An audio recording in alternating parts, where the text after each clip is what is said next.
What does it take to create something that never existed before? What does it take to challenge the status quo? What does it take to change the world?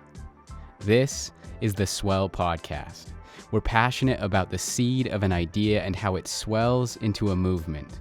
Take a journey with us as we seek the answers to those three questions through the stories of thought leaders, world builders, game changers, disruptors, and other pleasantly rebellious humans who've ventured out into the unknown on a personal journey to do something novel, innovative, creative, or disruptive. In today's episode, we chat with Sara Jones, the CEO of InclusionPro, about transformative inclusion, diversity, and equity strategies.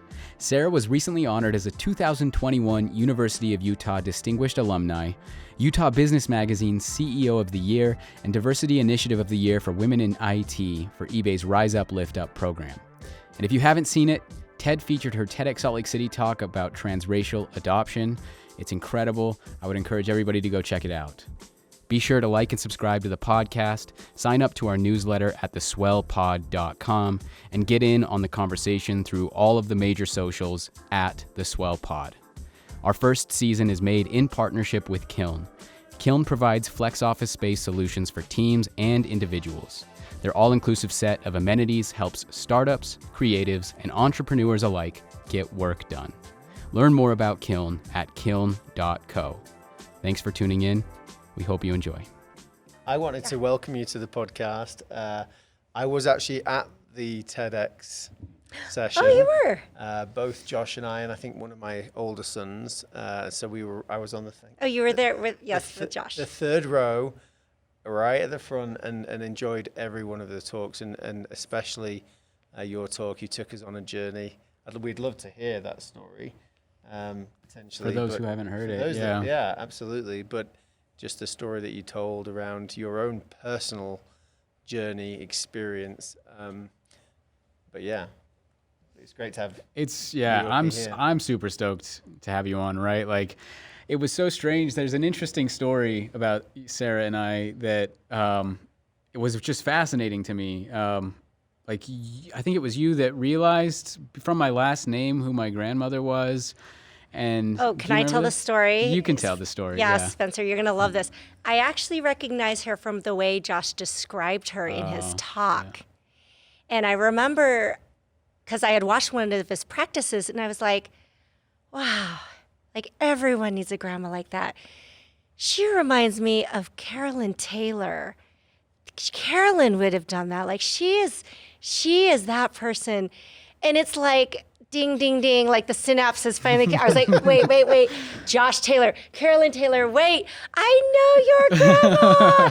I like literally pulled over on the side of the road, and I texted Josh, okay, are you Carolyn Taylor's grandson, And it just like, it clicked, right? Because because it was so visual how he had described her. And when you meet somebody that unique, because, of course I had met her older in life, and I was like, I want to be like her when I grow up. Like, I want to be like, here she's telling me like she's taking Spanish lessons, and she loves the desert, and she loves, and she is like this super active, intelligent woman, constantly learning. And people like that really inspire me because, it's just this, they're just always so curious about life. And she would do these outings with the kids in our neighborhood and point at the stars. And so, when you did all of that, I was like, oh my gosh, right? That's so cool. It was so fun. And so, anyway, I liked Josh then, but then I liked him even more once I knew who his grandmother was. Gosh, that's such a good story. It's crazy, I didn't know right? about it, but it's such a good connection to have those moments. Magical. Yeah. Well, so let's jump into it. I think, I don't know. There's so much that we can talk about. And I guess maybe the first place, I was listening to one of your talks. I think it was a Silicon Slopes talk. And I think you started your talk off by defining diversity and inclusion. Can we start there? I think that would be interesting. Yeah. I would love that because I think the more we can help people understand the difference between the two terms, it helps people really, I'm a big fan of having the sort of foundation, the same language. Are we talking about the same thing? Because when you've got leaders who are saying inclusion is this, for example. It's people smiling all the time at each other. And I'm thinking, well, the women I know that left their companies, it wasn't because people didn't smile enough at them or weren't friendly enough at them.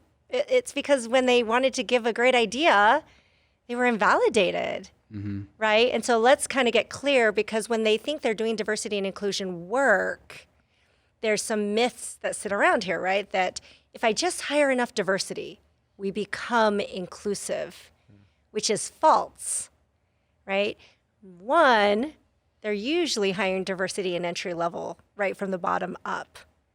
They're not really diversifying the leadership roles, which is really where a lot of the culture sort of is sort of the heartbeat of the organization, right? So many of the cues of the culture are built by who the leaders are and what they believe in. So anyway, I came to believe that there's just this big misunderstanding between diversity and inclusion, what they mean, what they are.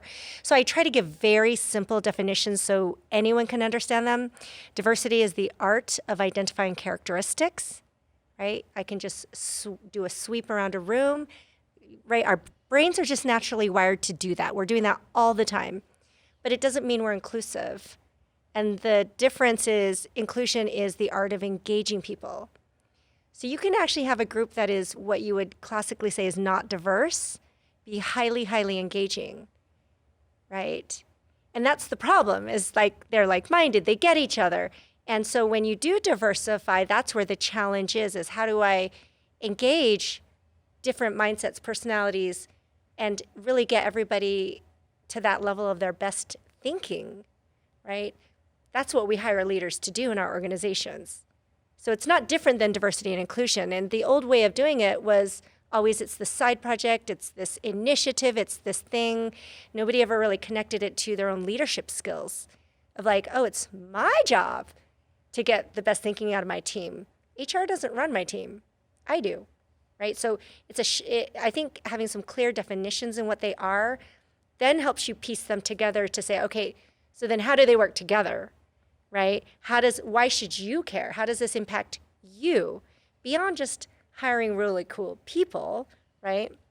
So anyway, the outcomes of innovation, better performing teams, but the skill set hasn't always been there. So if you look at like Utah, where I'm based, where historically ethnicity and in certain fields, women are highly, highly underrepresented, the skill set just hasn't been there, right? And that's what I work on. Yeah. I think that's good to make the distinction and help with that understanding, because I think they are together all the time. And I think that understanding the engagement component of inclusion, which is interesting because that's the name, InclusionPro is the name of your company. So that was a deliberate choice, right? And yes. I think that that's a really interesting thing and the engagement part of it. So I guess, yeah, where to even start? Because I want to know about your story. I want to know, because it's so interesting. Mohan, right, who was in here, and we had a chat with him, and he told me you were named CEO of the Year. Is that correct, or is that wrong? Because I mean, it might be wrong, but I did read somewhere also that you were top disruptor in 2019, and like, there's so many things that I don't know about you that if I look over here, I'm like, wow, that's Sara. Wow, that's Sara. Like, it's pretty incredible. So like, help me understand who you are, and kind of like, then we'll kind of bridge into, I think, InclusionPro, if that's okay. But yeah. Yeah, I've really come to accept that I'm kind of an enigma, just kind of my own person, and for a long time when you grow up in a community where you're trying to be accepted and, follow a path of other people who are successful, and, there have been, just to be frank and candid, there have been barriers in my career, right? And so I've had to kind of create a career path that is uniquely mine. Uniquely sort of built from my skill sets, how I see the world. That isn't to say that everything that I've done, I don't regret anything that I've done, and it's all built on each other, right? I believe that the work that I'm doing now, I'm able to do because I've had all of these experiences, right? And so certainly I value all of those experiences, but for as much as we talk about diversity, inclusion, and being underrepresented, it is a little bit easier to stand out when you are a woman of color. And so I think that I've, worked really hard to build community, to be really to build those bridges.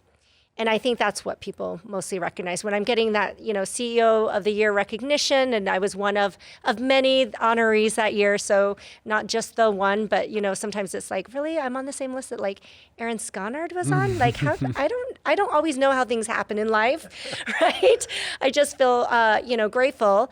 But I think people reward contributions like that, right? Where I've spent lots and lots of years just building communities without necessarily seeking recognition or anything like that. And so I think I maybe more easily come to mind when it comes to, okay, who would we like to recognize for certain efforts? So I feel fortunate that I think it might be a little bit easier for me to stand out in this small That's pond. very humble of That's you what to I was say. about to say. It's a good way to think about it, but it's clearly based on the difference you're making. Yeah. Yes. Yeah, I'm grateful that I can make a difference in all these different areas. And it's interesting because you talk about communities, you talk about building communities, and you talk about inclusion and engagement, and I think the one thing that's been sitting with me a lot lately is I've been thinking about this chat is, I understand, I know your story, as an adopted child, and your advocation for the narrative of adopted children, right? And what I see that now in other ways too, I think, as you talk about building communities and building engagement and advocating for the narratives of other people, right? Through inclusion and diversity. I find, do you see that theme in the work that you do?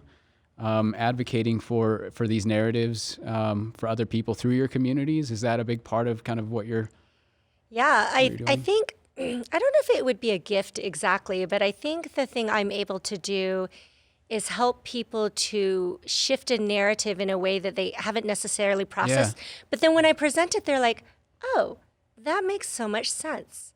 It's not a big leap for them if they give me an opportunity to kind of work through certain things. So for example, we were chatting about one scenario today with a client where we're talking about these historical value structures that have come to play. And it's important to understand those because it gives context to why is it harder for some people to succeed than others? Well, if we don't understand the historical systems of value that have been in play for many years, we might sit there and think, yeah, but I earned everything on my own, right? Mm-hmm. And that's absolutely not the case. Nobody does that. And so it's a moment to take stock of what really helped you get where you are. But in that same conversation, the risk we have is maybe falling into some of those old traps of old versions of what allyship used to be, right? Oh, I have privilege, I'm gonna lift you up. Here you go, I've just given you some of my privilege. And so sometimes when we take that narrative, that approach, we might not always see people as equals or as equal contributors, right? So I had somebody made this comment in a panel I was doing. They said, well, I'm really working on my allyship. And so I've decided that if a Black person gets a job that we both apply for, I'm okay with that. And I said, well, what if the Black person was just better than you? Why is that allyship, right? And it actually prevents us, blocks us from seeing true value that's sitting there, right? Mm-hmm. So think about how many years have we been taking that view of allyship instead of, wow, there's a really skilled person and they are more skilled than you. It's almost hard for us to process that, right? And we've got to shift that narrative and say, oh my gosh, when we equal the playing field, guess what? Yep, people of color might be better than you. And you have to be okay with that, mm-hmm. right? You have to, if you truly believe in being an ally. And that's the type of narratives you have to start shifting, start reshaping for people, right? Yes, understand the past, but now you got to shift those value systems, right? And you got to actively work to rethink all of that you might have been programmed to think before. So with InclusionPro, then, You mentioned value structures and historical, current, and future value structures, I can imagine. And like, is that, I guess I'm interested to know what are some of the key challenges that you're facing, and does it mean like are you like when you go into companies, do you have to go down deep into completely redesigning value structures within companies, and or kind of like, yeah, I guess you mentioned, so just kind of, I guess, value structures as it relates to going into these companies and helping them with inclusion and diversity, like, yeah, how do you? That's a great question. Most of the time when I'm working with companies, there's something about diversity and inclusion that's like already in their DNA somewhere, right? And so the good news is I don't think everyone's starting from scratch, right? People are actually good at heart. They build companies because they want to do something good, right? And so when I'm going in, I'm looking for those pieces of foundation that are already there, and then helping to make sure that we are having clarity on why are you doing diversity and inclusion. Because again, if we haven't seen it done well, we literally like have no models to refer to, right? And so when you go in with this fresh slate, but knowing there's maybe these pre-existing notions of when I bring in a diversity inclusion consultant, this is what I expect to get. I expect you to tell me how to hire more women in tech. And when I say, wow, why don't we actually start with big vision first, right? Well, how would you like to see the whole company transform if you did it well? Because usually what they're not connecting is that diversity and inclusion is their business, right? Diversity and inclusion is a separate thing. It's only our HR processes. It's only this, because it's all they've ever seen. And so they've never really connected to how do you integrate it into your business, going back to, again, I'm looking for something that's already in their existing business DNA to build from, because I want it to be authentically theirs, right? I'm not going to bring in the Sara Jones program and put it on you. I'm going to help you build and design something that is you and it's authentic. I have this grid when I'm doing trainings and I say, okay, which of these words speak most to you? And it's not a values exercise necessarily, but what I'm showing is the value of if you strategically, sustainably design something, right? And one of the words they always pick is authenticity, right? When it comes to diversity and inclusion. It just so appeals to people. But then they worry, yeah, but if I do programs or if I'm too strategic or what, and I say, oh, no. Trust me, your employees are going to love if you build for sustainability. They're going to love that you build something that's going to last longer than a reactive initiative. Yes. Right? And you know what the good news is? When you're reactive, what's going to happen? The white men in the room are never going to say the right thing, or they're woke, right? You're either or you're the angel or you're the devil. Right? And that's a hard place for white men to be in. It's like almost not fair to them. So when you build in authenticity and strategy and start building, right, from, maybe an organizational change model or whatever, now it's like you let everybody be themselves. It's like this kind of relief that like, oh, okay, we can make mistakes. Oh yeah, we're like, yeah, because it's a learning process. And when you learn, you make mistakes. And guess what? Nobody's actually perfect at this. So we can remove all of that pressure that everybody's been feeling and really kind of like let everybody just be themselves and then let them build what they want to build, right? Because I think it's always felt so pressured, so like you have to do this, or you have to do social justice, or you have to do this, or you're a bad person, right? So it gives them like a whole different set of options to work with, which I think is really, I guess, relieving for people. Yeah. Love that. I mean, what I like about that is just there are lots of things that have happened leading up to, well, let's say this year, but for decades, maybe some of the things have led in the right direction.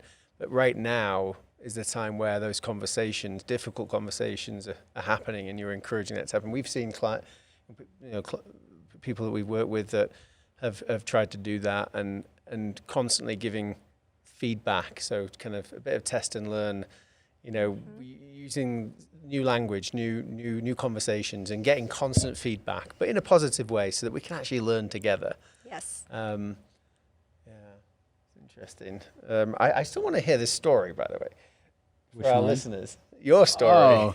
But we can come at the end. I mean, we can wait right to the end. We can leave to the end so they listen to the whole That's thing. true. Yeah, that's a good point. So should we maybe let's jump into? So I know that you had mentioned that I'm definitely interested in the idea of like what happens when you go into an organization, because so I know like I've taken diversity and inclusion training. I also know that I have a lot to learn.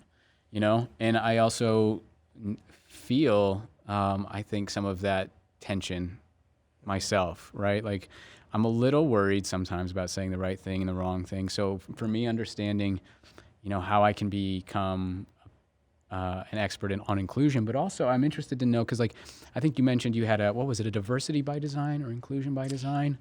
Yeah, kind of an opportunity? inclusion by design.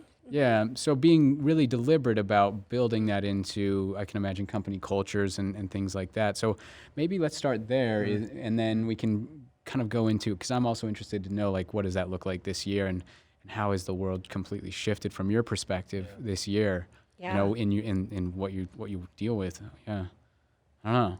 Yeah, let's do that. Let's do that. Let's go. And then maybe after that, at some point we'll get into the story. But I'm also interested to know what we've both learned recently, like things that there's language I've started to use that I don't know, for quite a few years there were certain terms that I was taught not to use, for when I was a child, and now it's different, and it's different for different people. So people are giving me feedback, well, you shouldn't say this, and you should say this, and they're conflicting a little bit. It's really fascinating, and I'm so glad that we're learning. I'm learning some of these things right now. We will talk about that after your comments and Josh's question. Okay, well, gosh, there's a lot there. Yeah, sorry. Yeah, I would say that the inclusion by design thinking I bring in, which, my background is a little bit, I have some entrepreneurial experience and come from startups, right? So I love startups because, usually the concept of a startup is you're solving a problem that no one has solved before. Right? And so you don't necessarily know what the answer is. And a lot of times when people come to, a diversity inclusion consultant like myself, they'll say, just tell me what to do. And the challenge with that, of course, is that you skip over the fundamental mindset issues, right? And then it feels like I'm checking the box, back to our point of authenticity. Right? And then it feels like it's forced lip service, which has been sort of the challenge that everyone has had. If you're a person of color or an underrepresented community, you can feel it. You just know when your organization is just doing it because they got to do it, right? They don't truly believe it. So when you're taking someone through a mindset shift, right, you have to take them through a journey that helps them envision what their organization is going to look like, because they've never had an experience where they've really sat down and thought, do I actually expect diversity and inclusion to actually change things here? What will it change? And it's not just all of a sudden we're going to have more people of color, or we're going to have more people who are LGBTQ here, right? How is it going to change your products, right? How's it going to change your services? Your partnerships, what's going to change? And if you can't envision any of that changing, you may not be as successful as you want to be, let's just say, right? Because you're missing a fundamental belief system that you're doing this because you actually expect something to change. And when we go down this road, all of a sudden they can envision new product lines, new transformative thinking. They can envision new partnerships. They can actually be okay maybe losing some customers that they might have been afraid to lose before, because now they realize, but it's like there's this big pie there, and I've only had like a tiny itty bitty slice of the pie, And so you've got to push people's thinking for them to envision that. And then you can now help them craft a mission that feels authentic. So there's the organizational mission, of course, right? But then you want to bring them in with a inclusion mission and vision that is like literally in alignment with their business. And when you take them through this process, my clients that do that, it's like, it's interesting. It's you see how elegant this process is, because you're like, ooh, when I read this, I read your company all over. I know who you are, right? And if people can walk away saying, yes, I know who that company is, then they can be more successful because now they believe it, right? So it's a process of taking them through that belief system and that mindset shift. I would say the big shift, and we were chatting about this before the podcast, people are much more accepting of these type of transformative thinking than they were before. Like I wouldn't have been able to have these types of conversations because, I mean, you know, in your work, people have to invite you in, right? There's this like level of readiness that they have to be ready to accept someone who's going to come in and just say, okay, you know, be open to anything, right? And what's been happening is now the ability, because of Black Lives Matter, the ability for people, even though they don't know what to expect, they're now ready to hear something new. And it's been honestly phenomenal and amazing to see that happen. Now, do I have all sorts of misconceptions as to like, what is social justice? Yes. Right? Sometimes you have to spend some time like undoing some things first and then like take them on this process, right? But it's been super fun to see the shift and for people to embrace a process that I truly believe is frankly far more authentic than the old processes that we used to do, which was help me form a women's group. I can do that, but what outcomes do you want, right? And they thought that was the best practice. And it's good, but only in the context of knowing, you know, what is it that you want to accomplish through this. And it should all be aligned with the vision, right? It should be all aligned with the business. And it shouldn't be the side project that someone's doing, usually volunteer, right? That's usually what people think diversity and inclusion is. Well, I think that's really interesting when you talk about how does it affect your products? How does it affect, you know, your culture, your services? I mean, it's so interesting because, you know, I think we really believe in this idea of, I think, the individual and the discovery process and getting as close to whoever that person is as possible, right? And understanding what makes them tick, understanding, you know, their needs, their desires, their goals. You know, what is that is this person? And I think, you know, this is what we heard recently in a previous conversation, was this idea that, I mean, it really comes down to who is your customer too, right?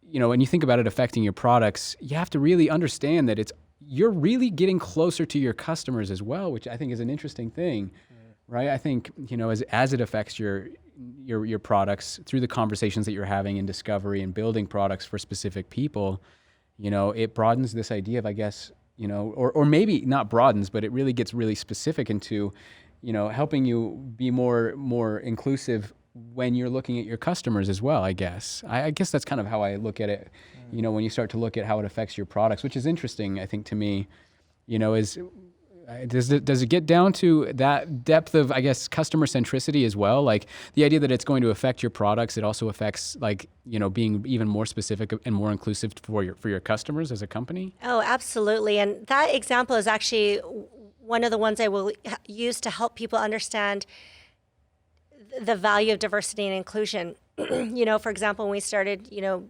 user interfaces and realizing people with disabilities couldn't use it and they were unusable, we started to redesign for them, and oh my gosh, right? It's better for everyone. You know, Curbside children, effect. Elderly, everyone. And now, I mean, right? And there's so many great lessons to learn. And the good news when you use that particular type of example, when you build, you know, with the marginalized in mind, it actually makes it better for everyone. So sometimes there's this thought of I'm losing something. Right. There's this loss if I do diversity and inclusion. I'm giving something up.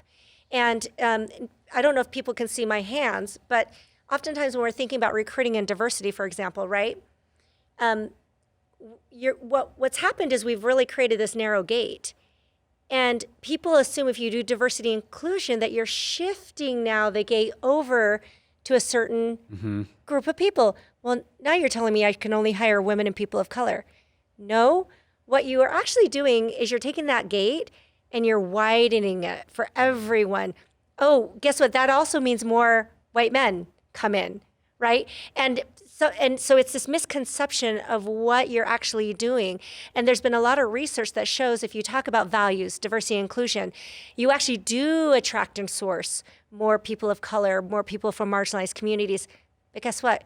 You actually don't lose any numbers on men applying, right? It does not deter people from applying at your company. So there's a lot of data and research, but it's still getting over that emotional mental, right? Of, well, you're shifting. No, we're widening it for everyone. Everyone wins.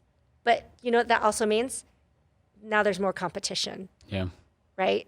Yeah, I love that. Well, it's just new language you're using, right? It's just a shift. Why do you think, and I love the fact that you're talking about the curbside effect, right? The fact is when we provide something for an underrepresented user or community, sometimes that benefits, in fact, most times it benefits everyone. Why do you think it is that people do assume that they're going to lose something? I think it's just unfamiliarity. If your world is what you know, you're comfortable with your world. And when it shifts on you and you didn't create that shift, somebody else shifted that for you, it creates discomfort. Right. And so this might feel kind of maybe not intuitive, but I use an example of a scenario of a sales leader who goes to their leader and says, okay, diversity inclusion, now you're telling me I can only, right? And we play out the scenario, how would you respond to that person? Because it happens all the time, by the way, and it happens in closed doors, behind the scenes, right? It's not going to be out in the open.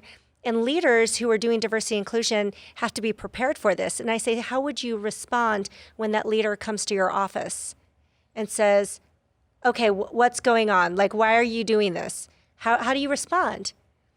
Well, counterintuitive, you respond with empathy, right? Things are changing for that person. They may want, whether they want it or not, they're not making that decision to make that change. So they're in a space of discomfort, right? We've all been there. Something changed on us that we didn't want, and that was not fun, right? So they're in a space where that's happening, and to have empathy for that, right?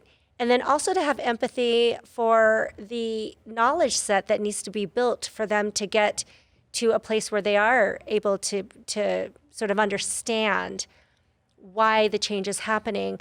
And part of what's, I think, making people feel guarded is that for a long time, men have been able to opt out of the conversation.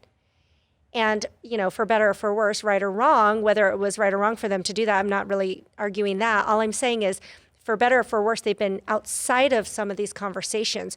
So when you think about the educational process that women and people of color have gone through, there's that lack of decades for some people, especially senior leaders, where they didn't have that educational learning, right? So that's my point of empathy, right?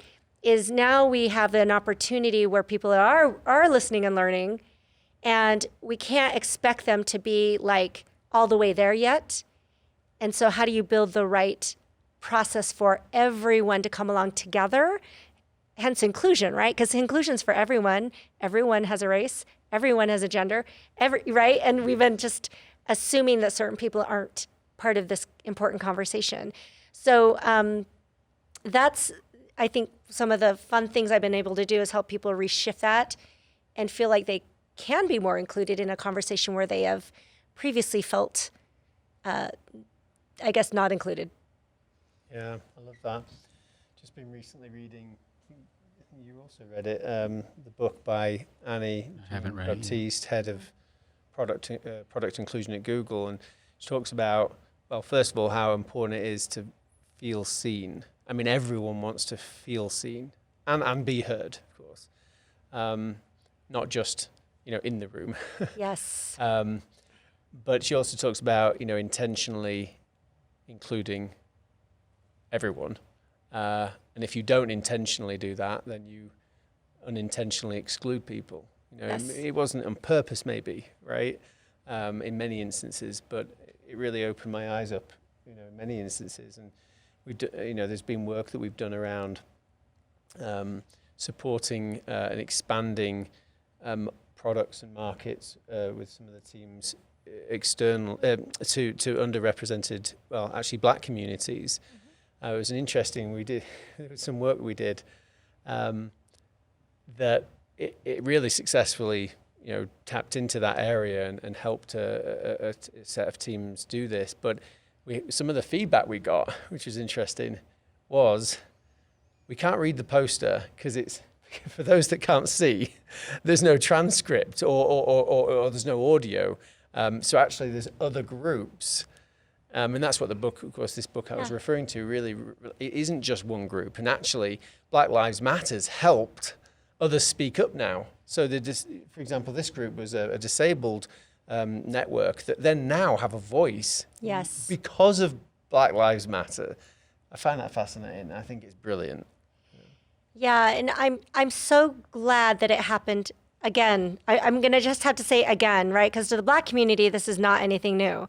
And I'm so glad because I think there was even this really wonderful sort of global solidarity of all people of color who wouldn't have normally just jumped in, right? But you started to see Asian communities, Latino communities, just all communities just really kind of come in and say, yes, it's time. So that was really awesome. And I think it's really kind of, because I've always, kind of understood that it's going to benefit everyone for the movement itself to happen. One of the big questions we always have when we're working with, companies and organizations is the confusion between the movement and the organization, right? And so that becomes, because most organizations are trying their hardest to stay away from politics, right? They don't want to be seen as a political organization. And so that has been one of the harder, I think, things for people who do care about Black lives to try to figure out the nuances of, because the movement and the organization carry the same name, right? And so it's that has been a difficult point to try to work through with organizations. And again, my stance is always be authentically you. Mm-hmm. Right? I'm not here to tell you yes or no. I'm here to help you understand who you are as an organization. The last thing anybody wants is for you to put out something that feels inauthentic, right? There's all sorts of backlash.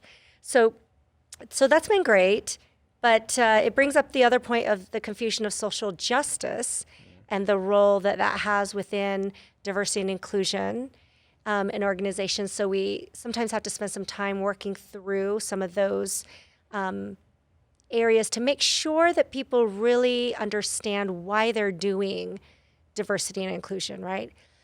Excuse me. I've been doing so many trainings that my throat is just really shot. It's been good. It's been good, but I'm looking forward to the holidays where I can just not talk to anyone. So yeah, we can move on, but I'm glad the struggles we've been having have been happening. It's been tough for everyone.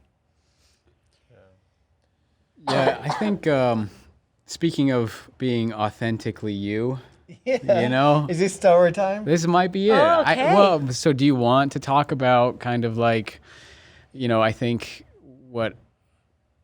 the first story I ever heard about you. Do you want to talk about that and share that with our listeners about kind of, Okay. Your journey? Yeah. I grew up in Utah. Yeah. And of course, your listeners, they might not be able to see me, but I'm Asian and I was raised by a white family. And for a long time, I didn't ever think of doing a family search. I, thought maybe someday, but wasn't really that interested. Lots that go into that. But I decided a couple of years ago to just, well, I should let your users know, I have a really unique tattoo on my left arm. And when I was adopted from Korea when I was 3 years old, my parents had it surgically removed. And back then it was like, I'm really old, so it was like in the 70s. Mm-hmm. And it was plastic surgery right back then. So skin grafting, had to keep a shield on my arm for 6 months so that the scar would fade. And so all I had was this tattoo scar. And my adoption records, you just grow up kind of knowing, don't really believe what it says because you don't know what's right and what's wrong in there. And so there's not any information you're given that you could trace your family. But I took my tattoo, I drew a permanent marker over the scar, and I put the tattoo picture on social media and in some Facebook groups, and it started getting shared out. And my brother's friends saw the photo, and it only took, probably about 4 months when I started my search really seriously for them to find me. And it happened super fast, super quick. And it was just so, I would just probably say surreal, right? Because when I got the photo back of my brother's arm with my same tattoo, it's like I assumed there was somebody maybe that had it on their arm, but it's like you never really process that, right? You don't go to a place where you would truly say, gosh, I really hope there is somebody. Maybe there's somebody out there. It's a possibility, but it's that moment of like, somebody else has been wearing this on their arm for like this whole time. And my father had actually given me and my 2 older brothers this tattoo before we were sent to Children's Welfare Services. And back then, if you are a parent turning your children over to the state and it's the 70s and children are getting adopted out of the country, he was just worried we'd be split up, separated, maybe sent to different countries, and he wanted us to have a way to find each other. What's interesting is it feels like this kind of obvious thing, but there's really no other tattoo stories like mine. There have been, I have met Korean adoptees that have like a little dot, or something on their wrist, a tiny mark somewhere, but not like this, like obvious tattoo just sitting there right on your arm. And it turns out that, tattoos were quite taboo in Korea, just like they were in America back then. And so for my father to kind of, not care about the taboos and I mean, honestly, think about tattooing a 2-year-old girl, your little baby girl, and you're putting a tattoo with needle and ink on her arm, the size of, a sticky note. Mm-hmm. And I think you really had to be in a place where, you really, really hoped and believed that you really wouldn't lose your children, right? And I know that he's not unique, certainly. I mean, there's just so many devastating stories of parents who felt like that was their only option, was to send their children to orphanages. But so I got separated from my brothers, and they sent me to an orphanage. And my brothers ended up staying in Korea, and eventually they went back to my father. And so, the topic of my TEDxSaltLakeCity talk was on kind of the grief and the loss and the complexities that you experience. Because when you come to America and you're told one set of, narratives about what you should believe about your adoption, and then all of this stuff happens, you're like, whoa, wait a minute. Like, and so, yeah, it was a period of a lot of grief and confusion and, anger, if we're being real, and complexities. And probably just, I should say, it's not that all of a sudden I felt those emotions. There's a whole series of emotions I speak to in my TEDxSaltLakeCity talk that when you're adopted and assimilated into this culture, that you're actually kind of taught to suppress those emotions, and you're taught to suppress those feelings, and they're invalidated, right? Because it goes against kind of the dominant narrative that we're supposed to believe about the goodness of adoption. Well, you can see it with just from what you just said, right? This dominance and, you know, these narratives that have just been, you know, kind of clouded over, you know.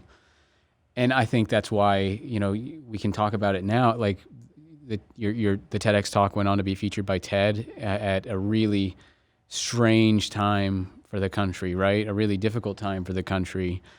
At a time when I think, you know, as I mentioned earlier, I see like this theme of you promote narratives that need to be promoted, you know, that haven't been promoted. And so I wonder if you can just talk to that moment. You know, we talked about it a little bit before the podcast, but I wonder if you can just talk to that moment and what that felt like. So just to give context, your TED Talk was promoted by TED basically at the same time of George Floyd's death. Yeah. Yeah, and I actually had known since January, right? So there's no way that the TED organization would have known the timing of this. And of course, they're thinking from an editorial standpoint. There's just so many authors they're working with, right? So I'm in a lineup, and so, you know, COVID had happened. You know, it was like one of the only positive things I actually had to look forward to, right? I was like, okay, well, you know, I guess I'll just sit here in my house for a while and wait this out like the rest of the world. But, you know, my TED Talk was going to come out and I was like, okay, well, that'll be fun. I can look forward to that. And it started nearing the time when you started to feel the tension just rise and rise and rise. And then they told me the date and I was like, okay. And I feel like they told me the date like only 2 or 3 weeks before. So it wasn't like I had months to prepare. And, you know, my consulting business was fine. And I still had global clients that were still, you know, doing work. But I was like all other small businesses, kind of sitting there being like, I don't know if I'm going to survive COVID, right? And I've reinvented enough of my life that I wasn't as super concerned about that necessarily. But I just really didn't expect, you know, everything that has happened, you know, since Black Lives Matter to happen as it has.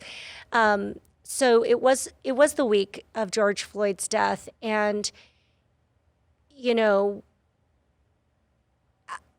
it's hard because I didn't feel like I could celebrate.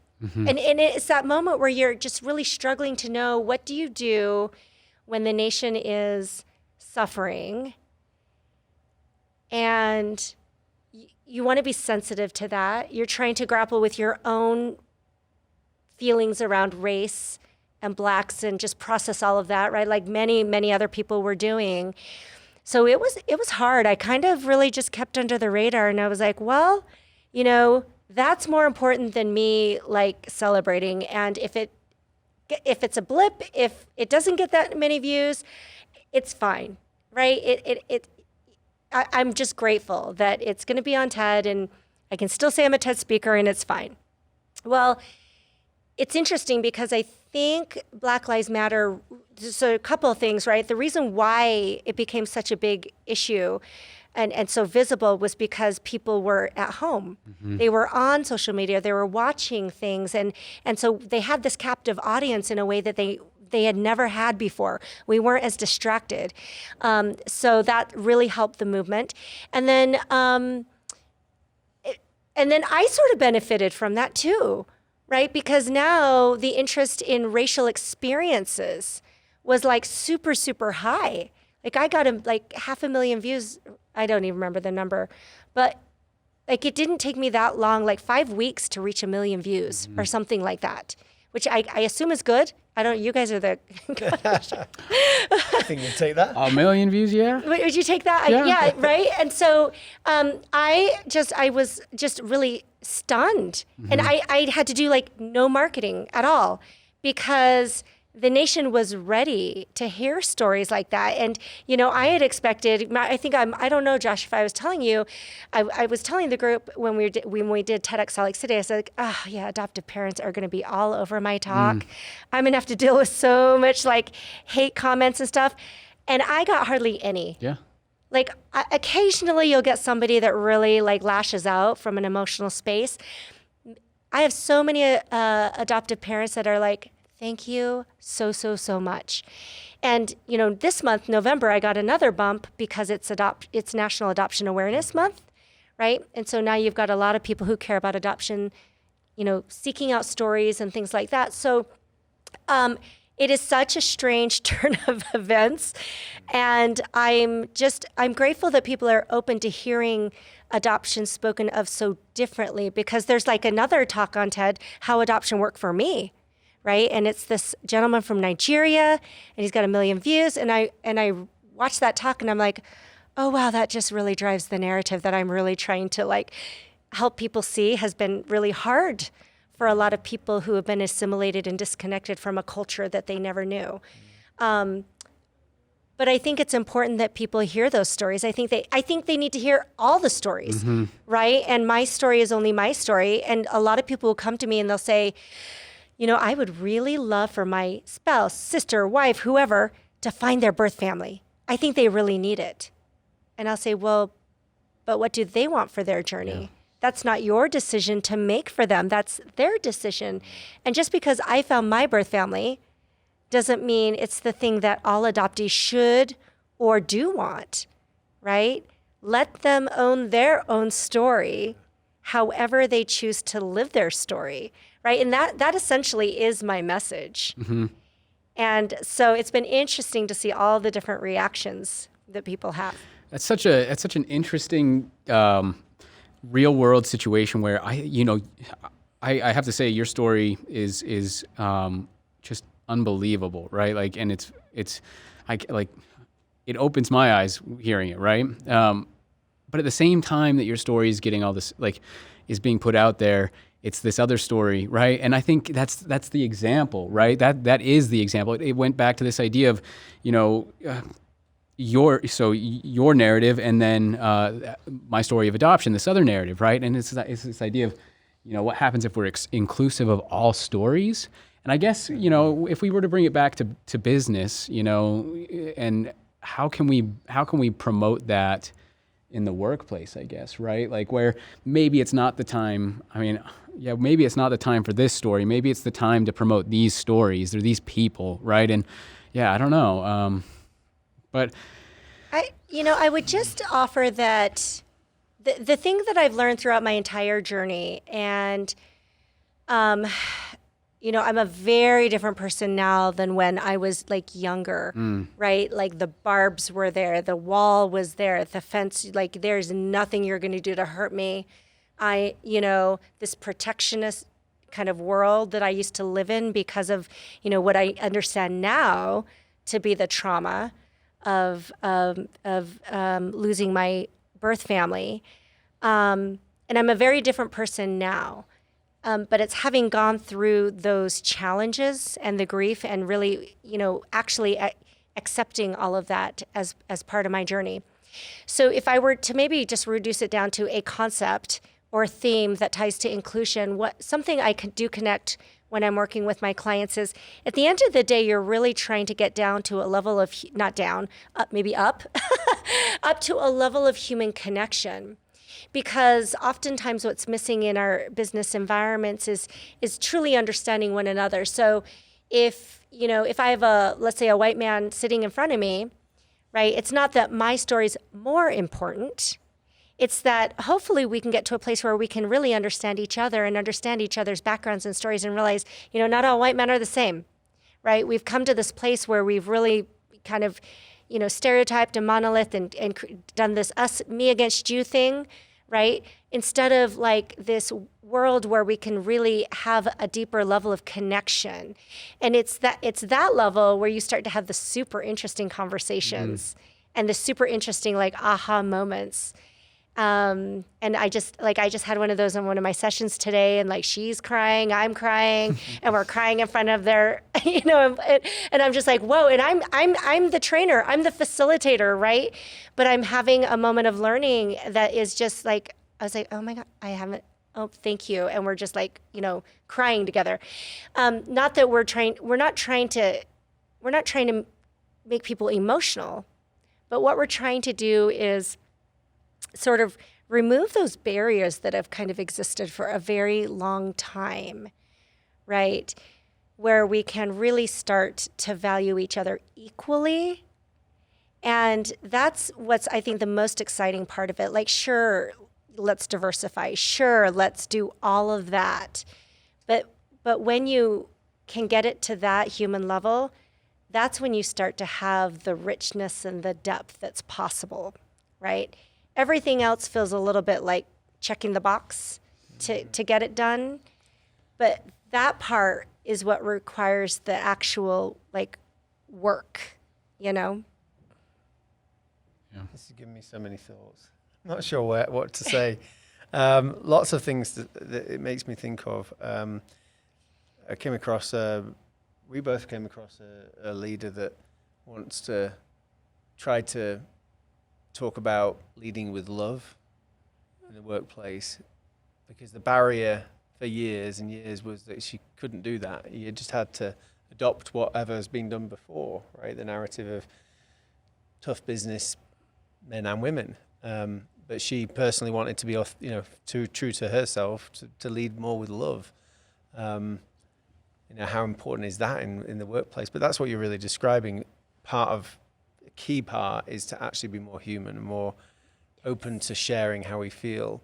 I wonder, if you're looking at your leaders, helping them adopt, to think differently, to think differently.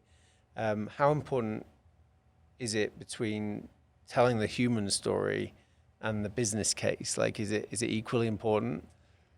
Oh, that is a wonderful, wonderful question.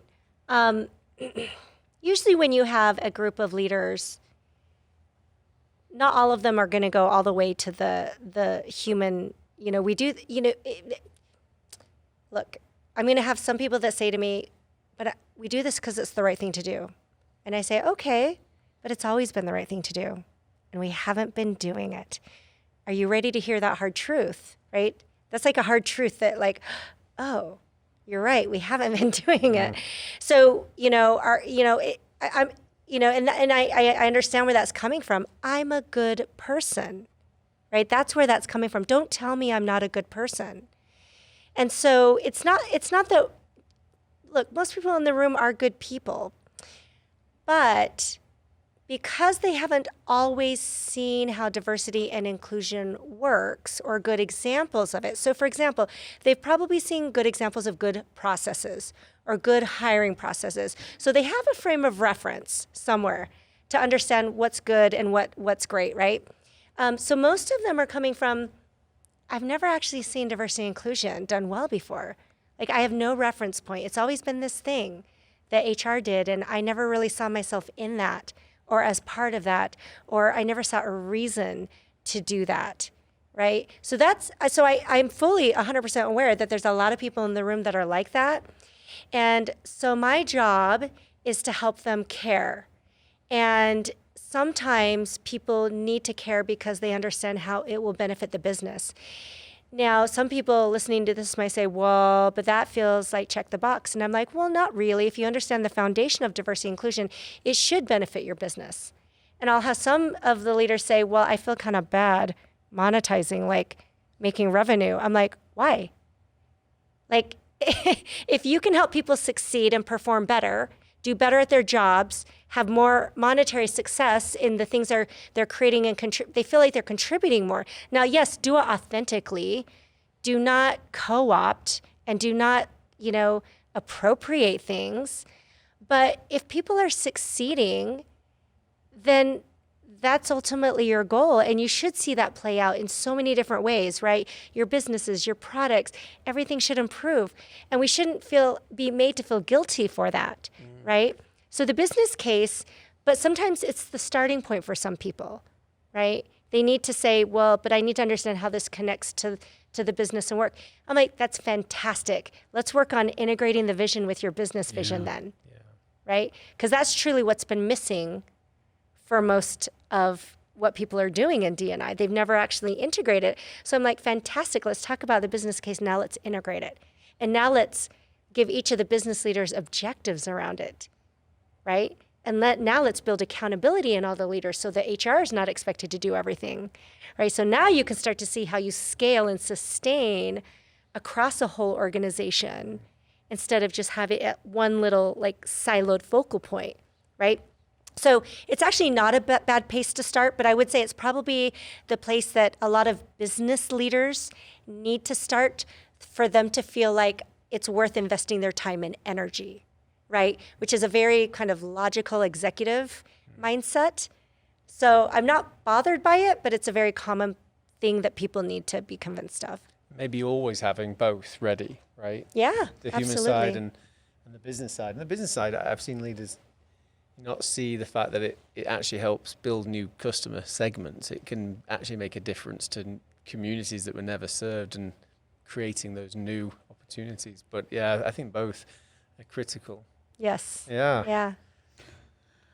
When you go into a business with the amount of businesses that you've gone into, how similar are some of the challenges that you're finding? Right? Do they feel very similar across businesses, or does it actually feel really unique? And so when you get in, a lot of the solutions, I guess, or the direction and the guidance and the consultation is very unique and specialized for that specific organization. I think there are commonalities, and then there's things that we definitely do customize. So there are things, for example, that I can predict, right? Based on your makeup, based on who the organization is and the time that I spend. But the good news about that is you can really help leaders get ahead. So for example, the example I told you where, okay, so as we roll this out, you are going to get, some resistance, and it's going to look like this, right? And this is how your leaders want to be prepared for it. So those are the sorts of things you can commonly predict. And, you can predict things that are going to happen sort of like at the executive level, mid-level, and then like the larger company level, right? Those macro levels tend to operate the same. But, and certain industries, right? Like if I'm working with a law firm, right? There's very unique things about a law firm versus like a tech company. Right, so there's unique ways in how they're structured, how their leaders are incentivized, that drive some different behaviors and mindsets within the organization. So those things tend to be quite unique. Ultimately, though, what I want is for the company to have created something that feels like their own. Yeah. Right. So there's going to be some common elements, certainly, but I want them to feel proud that they've really built something that when they roll it out to their company, they feel like it's theirs, right? And the leaders know that, they believe that, and then they want to live to it, right? Because with values, like if people don't understand the values, they don't live to it, then, your culture is going to take a different turn. Yeah. So ultimately, that's always my goal, is to give them that vision and then help them build towards sustainability. So it's something that they can do for long term. But with the reality that it takes time. So a lot of people expect this to be like, it's going to fix all my problems in 3 months. You're like, no, maybe 3 years. But this is long term. This is growth. It's progress. It's learning, all that fun stuff. Yeah. You may have already covered this. What would you say the most important element is for it to actually be sustained? The most successful? The most likely. Or the most, okay, I see what you're saying. I know that clearly the goal is that they sustain it themselves. It feels like it's theirs. Yeah. Is there one stronger component out of any that allows it to really build momentum over time? Yes, it's called leadership commitment, especially the CEO and then their full executive team.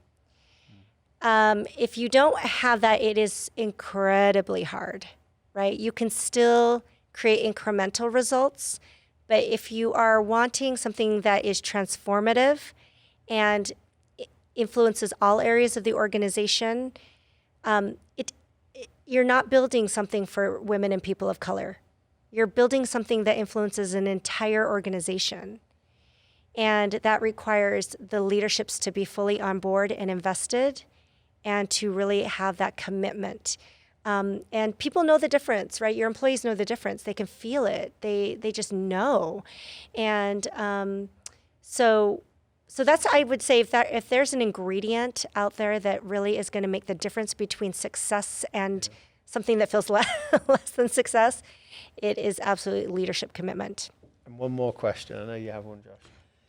Go for it. With regards to the leader, like, out of all the things they can do to be committed, I mean, they can say a lot of things, they can do things, they can write things. I mean, what is the one thing they can do that would demonstrate, not even demonstrate, but It's be the example. Be the example. Like, what is it? Is it? It's being willing to learn. It's that humility of, I am a very successful leader, but I don't know this. And I'm not going to pretend that I know this. And I have so many learning gaps, and I need someone that will work with me, knowing where I'm at, and work and build. Like, I have a lot of leadership teams where we will just spend sessions, just the few of us, right? Because you want to be able to process some of these things. And we'll sometimes just spend an hour and a half on one concept and just go deep and just, what questions do you have? What are you not understanding? And just build on that. And that, to me, is a committed leadership team. To say, we don't understand this and we need someone to guide us and also point out our learning gaps. And we're humble enough to accept that, because if a leadership team cannot go through that process, then that's where I worry a little bit, right? That it's going to get delegated and it's going to get kind of passed over and not as well invested, right? But when I see a leadership team that's literally willing to start with that group and have these deep dives and process their own learning, wow, it's like, it truly is phenomenal to work with a team that's willing to do that. And they don't need, look, they don't need it to be marketed. They don't need anyone to know they're doing it. And it can be behind the scenes and it's authentic and real, because they're not doing it to get brownie points. They're not doing it to say, look at me, how awesome I am, right? They're coming like from such a place of genuine willingness to learn and engage. That is like, you cannot like replace that. It's phenomenal to work with a team like that. I love that. Yeah. I mean, so what went through my mind was, if to see a CEO say the things like that I think you're talking about them saying, no matter the context as well, I think it's interesting because it just cultivates a culture of authenticity anyway, but so I guess Can I just make one phrase that I think will help gel this for people who might be listening and wondering? I was talking to one company who's doing a great job at this, and the leadership is coming from the CEO, who's a white man, right? Mm-hmm. So you do not have to be a person of color to have this conviction. And he said something really powerful to me. He said, I had to go on my own personal journey because as a CEO, you delegate a lot of things. But the thing you cannot delegate is your conviction and belief in this. You can delegate the work, right? But you cannot delegate that, your conviction, because, and he had to go on his own personal journey to understand his true conviction. Because it's the CEO's job then, once they have the conviction, to then hold other people accountable consistently, right? Even through that phase of change and where people are questioning and pushing back, right? It's the CEO that is holding them accountable and saying, did you expand the talent pool? Like, tell me, how many diverse candidates did you, right? And they're challenging their senior leaders on this. And that was really powerful to me. It's not something I came up with, and I'm learning what is it that they need to do on their journey. But that might be something that could be helpful for people who are wondering, what's the sign that I'm there, right? Because,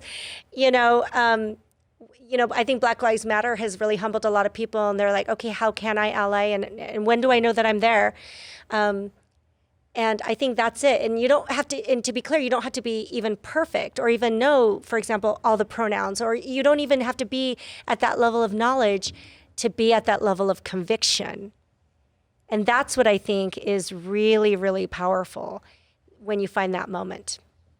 Yeah, I like that. Let me ask, I guess, what time are we at? I think we're about to hit our time, but I am also really interested in, the idea of building it, with them, or building it from them, right? Like it's the idea that it's coming from them. And you were talking about, inclusion by design, right? Design thinking. And how much discovery would you say you do, your team does? Like when you go into an organization, I mean, what we've experienced, what's so fascinating, I think, from our own discovery work is generally that seems to be the case, right? I mean, because there's so much questioning, empathy, understanding, right? And as a result, we are getting closer and closer to a specific problem, but we're close enough to it to a point where we can understand their pain point in relationship to the problem, not what we can assume. And so I guess I'm interested to know, like, from an inclusion and diversity perspective, how much, what, like, from you as like in your organization, but when you start to go into some of these corporations, does discovery, deliberate discovery, I guess, come up as a method of pulling stories out of their organization, I guess? I don't know. It can. So there's a couple of routes that my clients typically take, which is, so the type of discovery you're talking about, we would call more of like, research and strategy, right? Or like, it might be called an equity audit sometimes, where you're going in and doing deep analysis of the organization, right? In lots of different areas of the company, and things like that. Most of the time, companies don't want that, right? They don't understand, why would I pay for a deep equity audit? Right. And there's a few that do, and there are, but usually what they want is for somebody to come in and say, well, just tell us what to do. Right. Right. And tell us what we're doing wrong. And, we'll meet with you so the inclusion by design process is something that I've really embedded in those initial strategy sessions that I'm having with the leadership team, because I know that they haven't hired me to come in and do a deep strategic analysis and then come up with a strategic plan for them, right? Because most of them aren't there yet, I guess emotionally, mentally, and then, from a budget standpoint, right? Some of them are barely kind of coming off this idea that D&I used to be free, right? I used to have a volunteer person in my company that did it, right? So, but now I need a consultant, and you're expensive, right? So the inclusion by design process is something that I've embedded into my initial work with leaders, so that they're really getting at it's really teaching them how to think, right? And really helping them pull those thoughts out themselves. Like, right, it's this kind of concept, the answer's in the room, right? My job is to help you find the answers, because I'm not always going to be there with you. And so I want to teach you kind of that mindset and the principles, right, to help you really make some connections, which is, number one, D&I is not just for your HR processes, right? I need to help you push your thinking to help you think bigger, right? So that's one of the goals that I'm trying to get at. And then two, you've never really understood it, that it should align with your actual business. Right. So through this process, I'm helping them to kind of uncover these real truths. So I have a couple choices as a trainer, or as a consultant, which is, I could sit there and train them on this, but isn't it like far more powerful for them to make those mental connections themselves, right? Where they leave being like, oh, I didn't really ever think about my business this way, and now I've thought of my business this way. I didn't need you to come in and tell me you know what I mean? And that is so fun for me. Like, of course I can do strategic analysis. And if people want to pay me to do that, I'll do it. But it's super fun for me to like have leaders have those aha moments, and to realize, if you will just like, push yourself and think differently, that like there's all these amazing things that can happen. And it's just, anyway. And then now look, what if you started doing that with your teams, right? And I don't need to be in the room for that to happen, but what if you had the leadership skills? So now your team, is bringing their best thinking and their best ideas.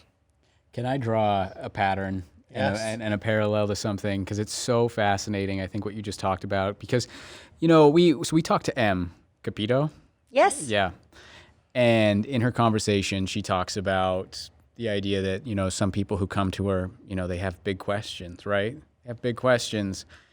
And M talks about, you know, I can probably, you know, search the best of me and provide, you know, my best solution for you.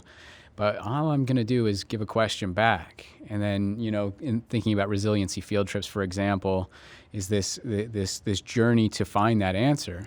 And it's so interesting because it relates so closely back to, I think, what you're talking about is this idea that, so people they have big questions and they're coming to you with this idea of, you know, tell me what the answer is. But yet you're flipping that on its head and saying, well, I think you have to go off on your own journey. I'll give you a couple questions to help you find that answer, but you're going to have to take that journey, which is, I think, getting to, you know, ultimately that realization is what's going to embed that change within them itself, right, or themselves. But I think then that's when you get to, you know, from that level, you get to this systemic change within your organization as well, which is really interesting. You force them to, you know, they kind of have to force themselves to go through that transformation themselves, which is really interesting. Are you describing leaders going out and asking their question and learning about their teams?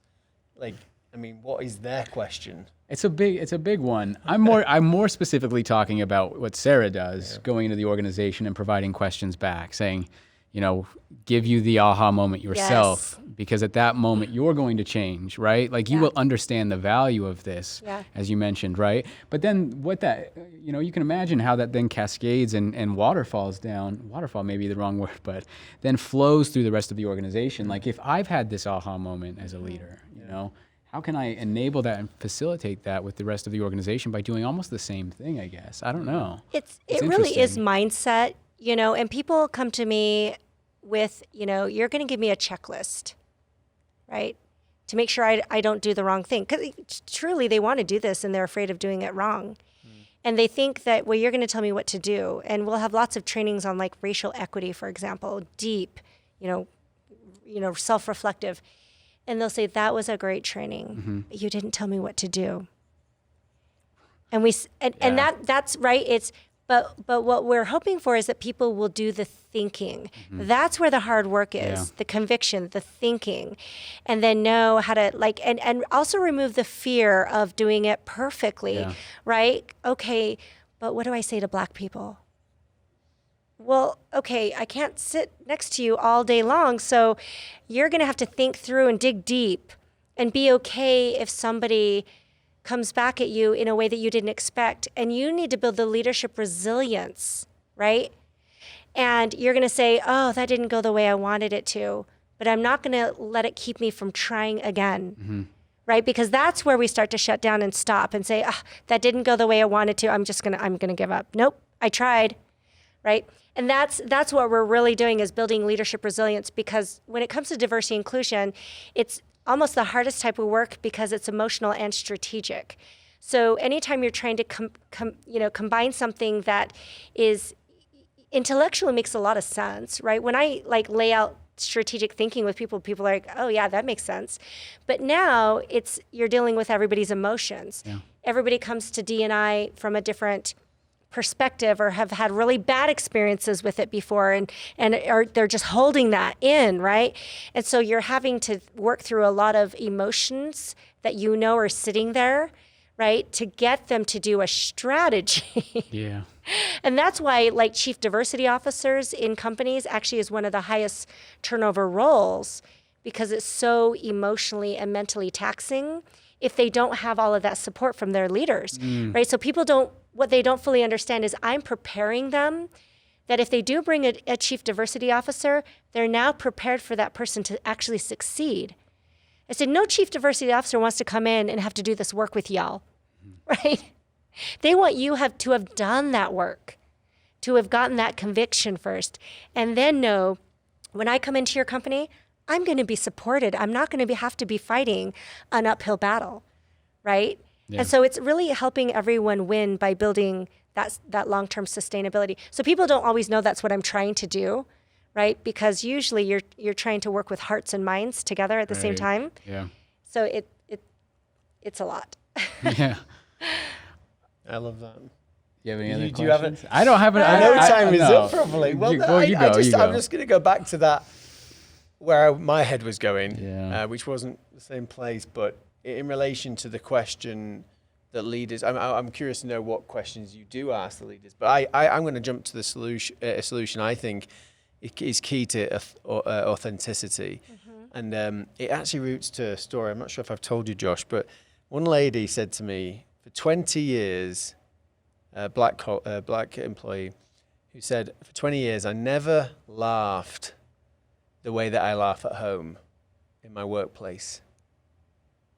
Like I was very careful not to be myself because it wasn't really professional, or at least that's the perception she had. And this year, she decided to let go of that and be herself and laugh at work as if she was at home, truly herself. And I think the question I would say back to the leaders is, what do you know about your people? Like, tell me, let's spend a couple of hours, tell me what you know about any of them, but let's say a black colleague. What do you know about their family life? What do you know about their backgrounds? What do you know about their worries, their fears, their challenges that they face because of X, Y, and Z, you know? And if they don't know much, then go find out, have some really interesting conversations, learning about their people firsthand. Building that empathy. I don't think there's any other shortcut way of doing it. No, you have to give people some tools, though, I would offer, because, I mean, so at the beginning of my career, I was a patent attorney, and in that field, there's only like 5% women. And so, it's you know, I know what she means, which is you go to work feeling like you're carrying this heavy armor, wearing heavy armor on you this whole time. I can't talk about my family because I might worry that you don't think I'm committed to my career, like all of these worries that you're carrying around. So you very much shield and guard yourself. But when it comes specifically to people of color or the Black community, when people don't always understand how to process what she's experiencing, and what she's experiencing is called code switching, right? And it's a very specific experience where you are doing it. It's kind of going into survival mode when you're in a work environment where you won't be fully accepted for who you are. And once you can explain that to people who have never had to experience that, they're like, oh, okay. And that, like, this their empathy can deepen because they would never actually understand fully. Like if I, my brother-in-law is Black. So when I'm at their home and they're having conversations and he and his cousin are talking, it is an entirely different language. I cannot process the conversation they're having. And he can't do that when he's in other environments, right? So if you've never actually seen that, then you might not really understand what a burden it really, really is. You might think, oh, well, but it's just hard for you, right? No. It's like it's like a completely different set of behaviors that are happening and being sort of triggered when she's stepping into a work environment that are happening from even a language, a linguistic, emotional, cultural. All of these different factors are now switching in her brain and creating this extra emotional energy that people don't fully understand as part of that experience. So when we can give people tools, like when we do our racial equity training, right, that's part of the tools we give people so that they can better understand an experience of someone that they will never, ever be able to fully understand what that lived experience is like. I really sorry, I'm like totally going deep on you. You got your consultancy hat on, explaining how actually it's laid out. But I think if I've code switching. Did you call it code switching? Right? Yes. And then this context switching. It has an impact on the person, right? Yeah, emotional and psychological, maybe. And physical, right? Yeah. So racial battle fatigue is another term, right, that people are starting to more fully understand. What's that? Racial battle fatigue. Yeah. There's actually a researcher at the University of Utah who's the specialist.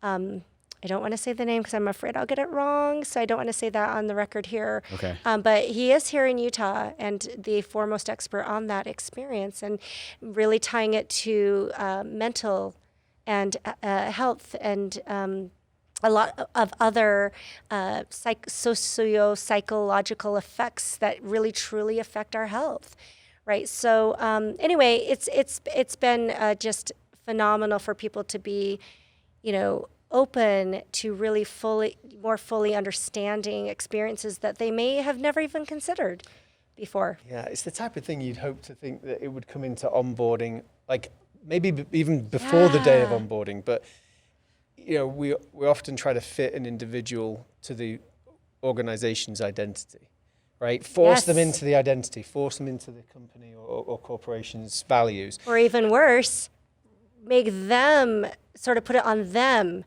to change the team dynamics or the culture, right? And put in that burden on them. Yeah, exactly. Yeah. And I think there's so many different strategies, I think, and rituals that you could do to, let's find out about you. Your personal identity is more important than the organization's identity, and let's see if we can help all of us figure out how we can use those things to make the most, contribution we can to the company's mission. And may I offer one more practical piece? Why wait until you hire the first woman or Black person or LGBTQ person? Why wait to bring your team together and start working on this, right? Like, if you can get ahead of it, right, then you're really building something really valuable. Because there's no reason that somebody should come in to an organization and sort of have to feel that, right? So we already know from research that there's a high potential for someone to come in and feel tokenized or feel like that. So why wait, right? A lot of people say, well, we'll get to that when we hire for first woman, right? Yeah. But like, kind of overarching, you may have been missing on innovation. That's right, because it's a mindset shift. So it's something you can start applying now. You can still get the benefits of it. And then as you start to bring new people in, you now are much more able to hit the ground running with new people when they come in, right? Instead of have those kind of like awkward, like stumbly, like oops, there's no reason to wait. Are you talking about like opportunities to, so for example, a product team may have, I don't know, they're in the ideation stage or whatever stage they are in, they could go out and, do research with an underrepresented user.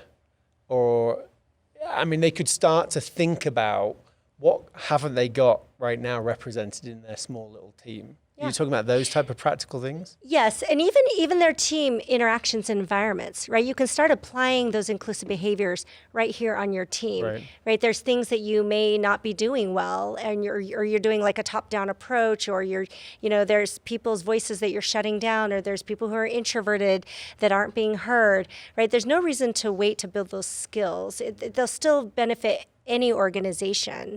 But then it does allow you to really expand and think differently, say, oh, wait, there's some cool perspectives that we can bring.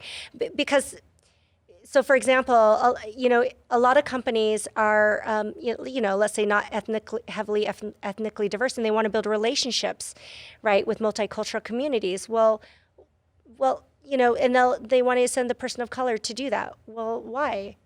Like, why can't, a white person go and build a relationship with the Utah Black Chamber, or somebody who's not LGBTQ go and build a relationship with the Equality Utah Center, or just any of these things, right? Those are skills that we can be practicing now and really building some really cool relationships.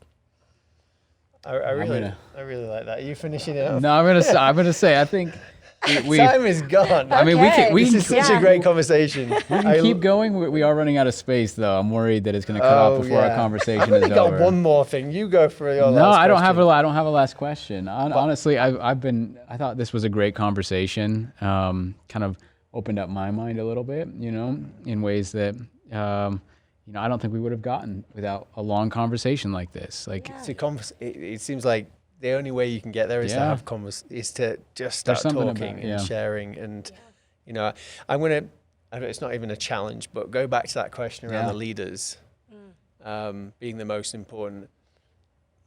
Would I propose that it's equally so I'm a more of a kind of grassroots, right from the bottom of the organization, driving up. I would always lean toward that because of lots of reasons. But I would challenge to say, is it both equally important? Leaders at the top and actually people, to what you just said in the last few minutes, people on the ground, not waiting for that CEO to hire the first, whatever, woman on the board or person in their team from an underrepresented group, but actually just start now. Champions at every level doing what they can to build a movement inside their organization. How important is that in really driving question. change? I wouldn't say it's equal. I think it's the difference between good, better, best. Anything is good within an organization, but I've been the grassroots person. And if you've done that, you know that, we all know that a single change agent can never change a culture, right? And so it feels like it's easy to say that, like grassroots, we see it all the time. We see it like in politics, and we see that in a corporate structure, it is not the same thing. And it's incredibly difficult.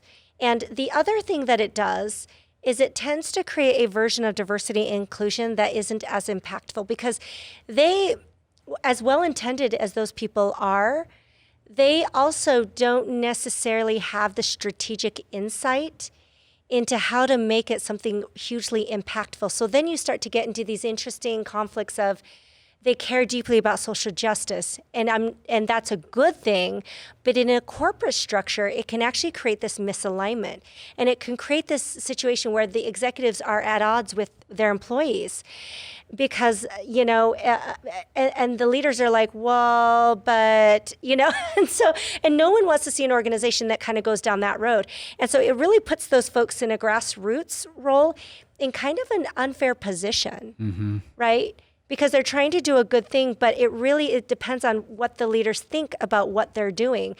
They might think it's good, but some leaders might think, you guys are on a mission, or you have your own agenda, and that's not really what the organization wants, right?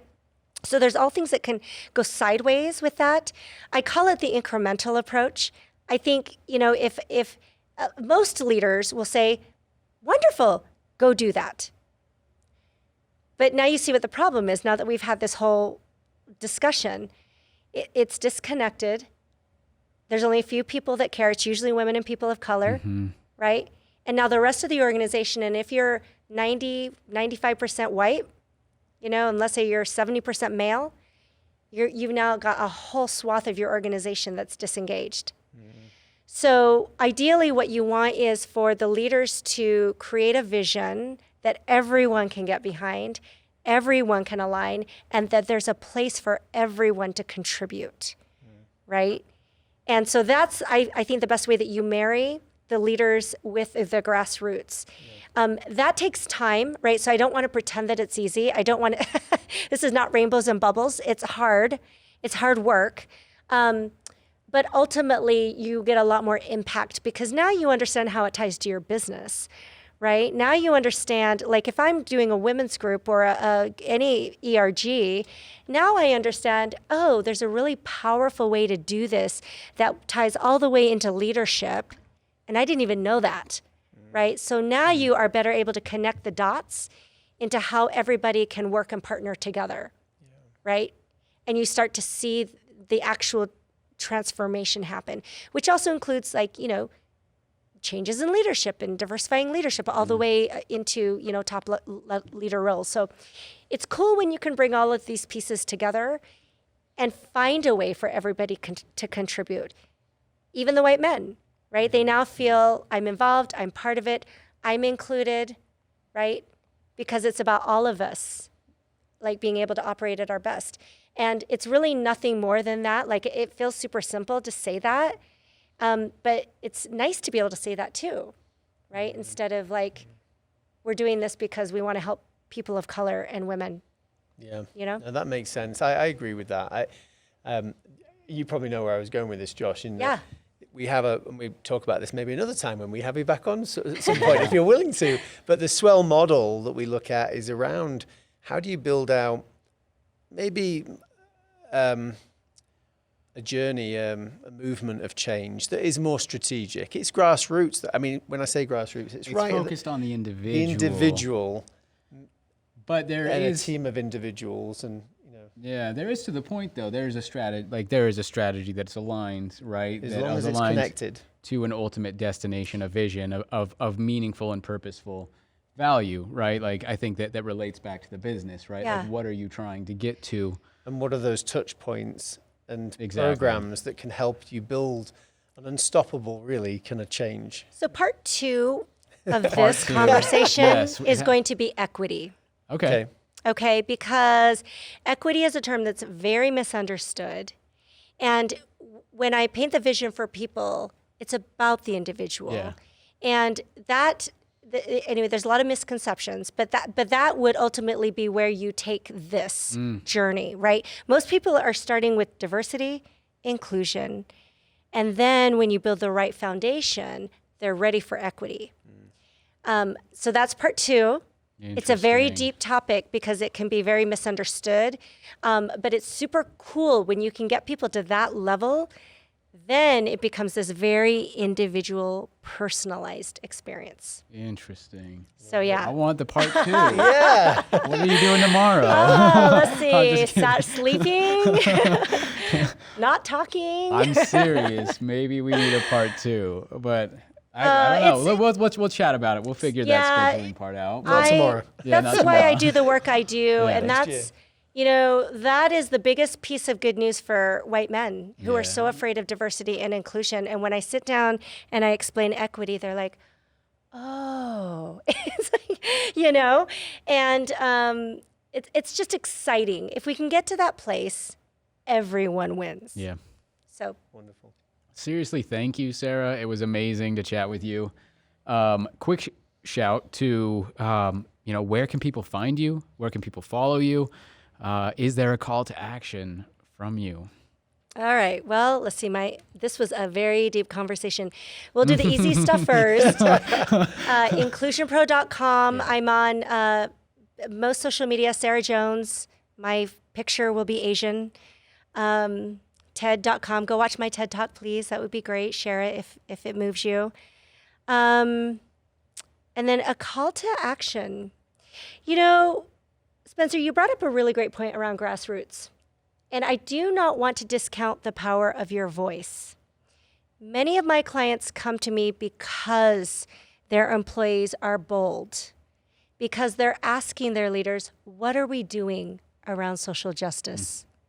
Like, help me understand.